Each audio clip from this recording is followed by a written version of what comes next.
Hey, welcome back. Today we're going to be talking about the larger impact of the 1960s. Last time we walked through the civil rights movement, we saw about how 1960, a number of organizations, Southern Christian Leadership Conference, CORE, SNCC, the NAACP, all had worked together to unite a civil rights movement that would push and secure things like the Civil Rights Act, the Voting Rights Act, and then would eventually begin to radicalize by the end of the decade. We saw how that there were competing visions of how to secure black equality in America. There was MLK, there was also Malcolm X. We saw that they represent generally kind of a wide range of opinions where many people fell somewhere in between on how to go about achieving equality, racial equality in America. And we saw how the civil rights had really pioneered the change of this 1960s. You know, coming from the 1950s, a stream of social protest that really goes back, as we've seen, into the previous century, but definitely has its roots in agitation in the Second World War and then after, laid the groundwork for the social change that would happen in the mid-century.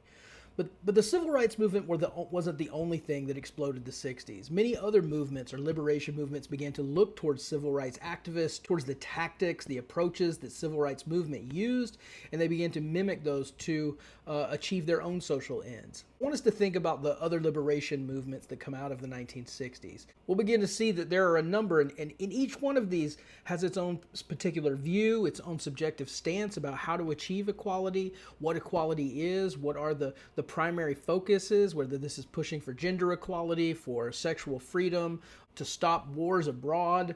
We'll see that there is a host of different social movements that emerge out of the 1960s that really changed the face of America and give the 1960s that reputation, that earned reputation for being such a transformative decade. Another way in which many Americans began to push back against the monotony of the 1950s is through the counterculture. If we think about what the 1950s represented, right? For many people, they represent stability, affluence, right? That suburban American dream that many people who were left outside wanted to get in. But there were certain streams of American counterculture that said that was the problem. They didn't want the corporate job, the picket fence, the nuclear family with 2.5 kids. They wanted authenticity. They wanted experience. And so they rejected in total the affluent society that many other Americans were actually trying to get in. So when we think about the counterculture, what the counterculture represents, it is a break. It's the younger generation essentially saying this corporate monotony, this uniform vanilla culture that suburban America had created actually wasn't something that they desired. And so there were roots to this that goes back even to the 50s. If you think of the Beatniks, if you think of Allen Ginsberg or Jack Kerouac, they had really pioneered in the 50s this idea that we should reject this consensus culture that had really defined the 1950s. And instead, Jack Kerouac was very famously wrote On the Road about, traveling across the country in a car, doing drugs, having sex, like really pioneered the way for the counterculture that would come in the 60s. And then other people like Allen Ginsberg very famously wrote the poem Howl. Howl, he would highlight homosexual themes, things that were very outside of the mainstream norm at the time. Each in San Francisco became kind of a hotbed of beatnik activity. This was a culture that got really pushed forward through writing, right? Creative writing, novels, fiction, literature, and many of those would go on to press censor laws and to begin to overturn many of the old Comstock laws that we saw back from the 19th century. That really one of the revolutions that we'll see is this pushing for the ability to freedom of expression, right? That will really flower in the 1960s. The groundwork of that had been laid moving into the 60s, and then this really flowered in the 1960s with the counterculture. So typically when we think of what is the counterculture, we think of hippies, right?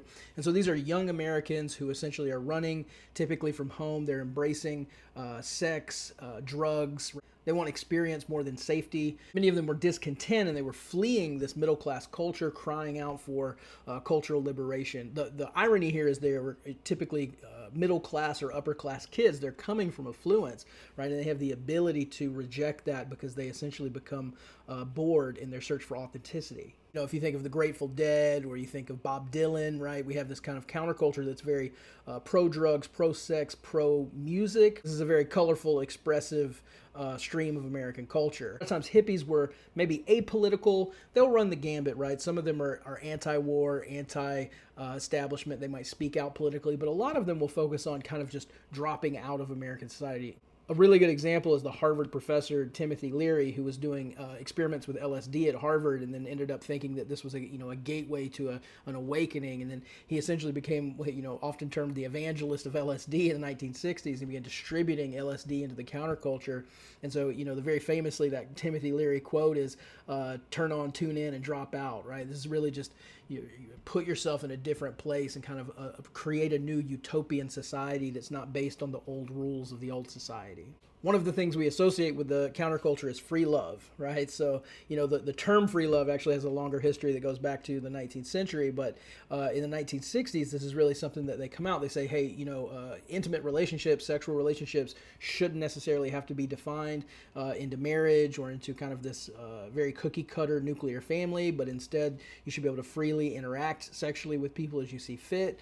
And very famously in 1967, there was the Summer of Love, where 100,000 of these young hippies descended onto Haight-Ashbury district in San Francisco, right? So San Francisco really becomes a hotbed of the counterculture. It's very pro-free love, pro-throwing off the monotony or the rule of suburban mainstream society, and really embracing drug, sex, experience, anti-war, anti-politics, sometimes kind of a modge-podge of either apolitical or maybe socialist leaning. You kind of get all kinds of different ideas that really kind of cohere in San Francisco. But in 67, we have this huge free love march, the Summer of Love, right, where 100,000 hippies march from the Castro up to Haight-Ashbury district. I was lucky enough in 2017 to go back out to San Francisco to the Haight-Ashbury district, and there was a 50-year anniversary of the Summer of Love nudist march from the Castro to Haight-Ashbury. And photographer, I got to go out there and document that and experience it, kind of as an outside participant observer. There were women that were there for the first one 50 years ago, and they were there with their children and their children's children after that, and that was just a really cool thing to see.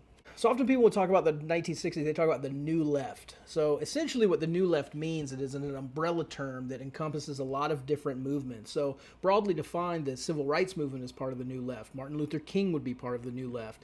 It's someone who's pushing back against the old leftist ideas, specifically in kind of the Cold War context, and it's saying, look, we need to look at new ways in which oppression emerges, specifically not just economics, but also racial, sexual, what will eventually become deemed identity politics. You might see manifestations that emerge like the Students for a Democratic Society that is more maybe politically focused. One of the readings is the Students for a Democratic Society Charter. It's a really good example of a political manifestation of young Americans who are criticizing old, maybe liberal ways of thinking about things, and they're saying, look, we have to support the civil rights movement. The Court-Huron Statement, which is the founding document for the Students for a Democratic Society, they're going to say, look, we are young people who were born into privilege and affluence. These are typically people that are at large universities like Columbia, Michigan. They're children of privilege. They're typically the children of these white affluent people, and they're saying we see the world that we're coming into, and we look out and we have all these things, but we realize that something's terribly wrong. And so you see the Students for a Democratic Society begin to argue for participatory democracy, not just giving into the old machine or the old way of doing things, but they're going to say we need to be critical of the Cold War. We need to be critical of American imperialism, right? We have to rethink these things. They'll often be anti-war. They'll say that the alienation of society should mean that you will be fighting for civil rights, for peace, for the economic security of Americans as a whole. And they're going to blame the old establishment as not creating a present that should exist. Another thing that we'll see come out of the counterculture and organizations like the Students for a Democratic Society is a very pointed critique towards America's role in Vietnam. By the time we had gotten to the 1960s, we had been fighting a war in Vietnam for 5 years. We'll end up fighting it from 55 to 75, so it is a really defining war in the middle of the century. What is happening is the Vietnam War is this ongoing struggle, and it's portrayed by the establishment as communism versus American democracy, capitalism, freedom, as we'd seen in that very 1950s Cold War vein. But many young Americans begin to see the Vietnam War as something Americans should not be involved with. It's American imperialism. It's the overstep of the American government shipping out its youth to go fight wars in other lands. that it shouldn't be engaged in. And so there becomes a mass movement among the New Left that will begin to unite the counterculture, things like Students from a Democratic Society, even people like Martin Luther King will begin to speak out against the war. And so if we think about the New Left as this broad umbrella of gay rights and feminism and the civil rights movement, sometimes these will be in tension with each other often. And so if we think about the anti-war movement, it's something that a lot of these will agree on. You'll see it as a unifying force in the middle of the 1960s. Another liberation movement that really begins to pick up pace in the 1960s is second wave feminism. If you remember, the women's movement we've seen has roots all the way back into the 19th century. There was an equal rights amendment that was pushed for in 1920 that was never passed. Here we begin to see the emergence of second wave feminism that begins to push for things like equality in the workforce, equal pay, but also the pushing for an equal rights amendment again that tries to get that constitutional amendment that would say that there can't be discrimination based on sex, or what we would say gender now. Second wave feminism will really be kind of pioneered at this time by the publication of Betty Friedan's The Feminine Mystique. And this is, I want us to think about the context again here. We're looking at people who are coming out of the 1950s, and many people will say, look, society has created this nuclear family where people are safe, they have economic security, they have cultural uniformity, women in the household, they have better technology, the ability to have access to, this consumer culture that creates vacuums and dishwashers, and that the actual life of American women is better than it ever has been.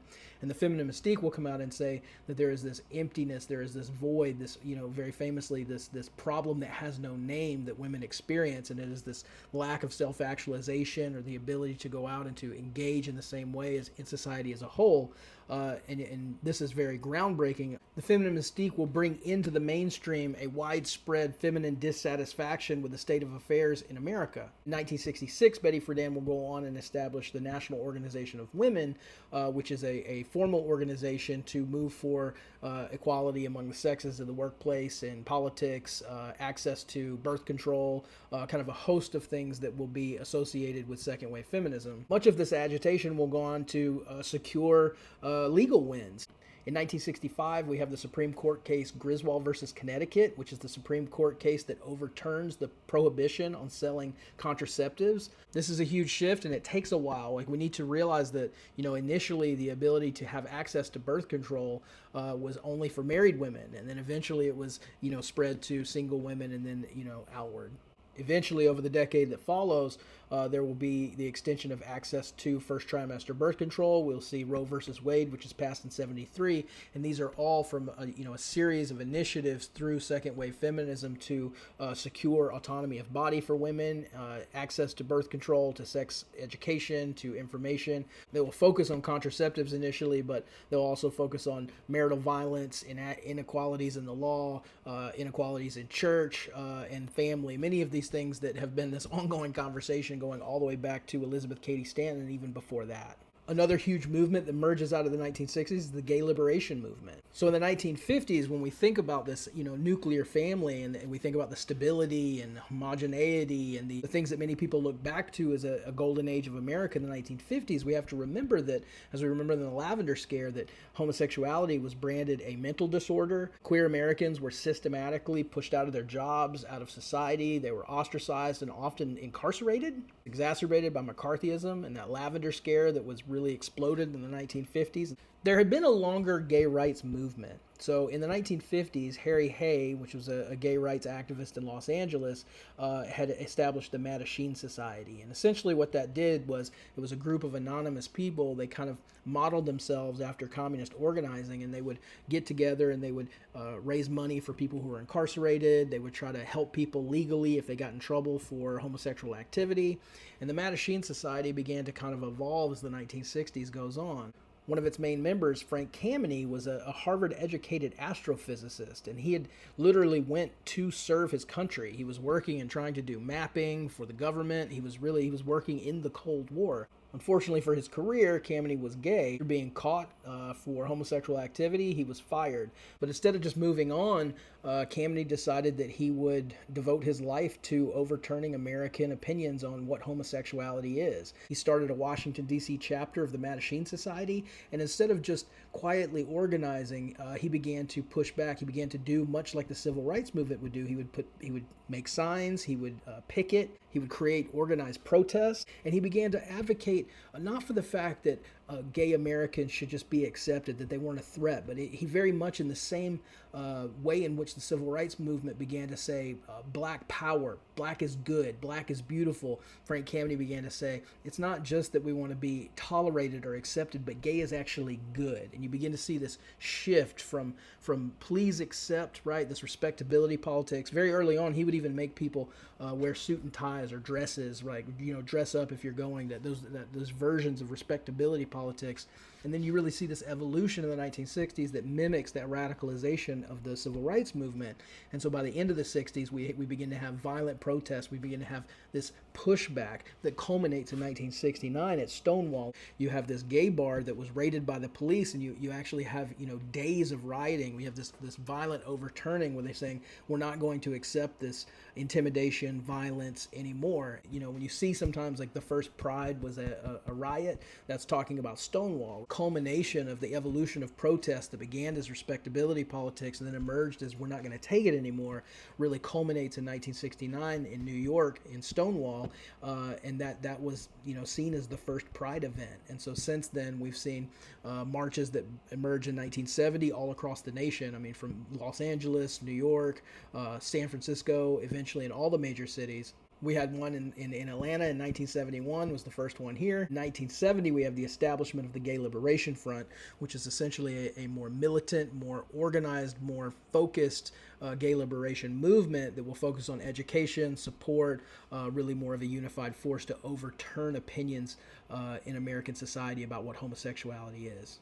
We also see other major ethnic liberation movements that began to emerge. We have the American Indian movement, where we begin to have the Pan-Indian Organization of Native Americans who began to push back on the long legal and cultural systemized effort to push back Native Americans and Native American culture in the nation. They began to fight first in courts, trying to secure access to land that was taken away from Native American tribes. You'll even see large-scale protests, like in 1969, where Alcatraz Island in San Francisco was occupied by Native Americans for a year and a half. And they argued that that was federal land and therefore Native Americans had access to it, they had rights to it.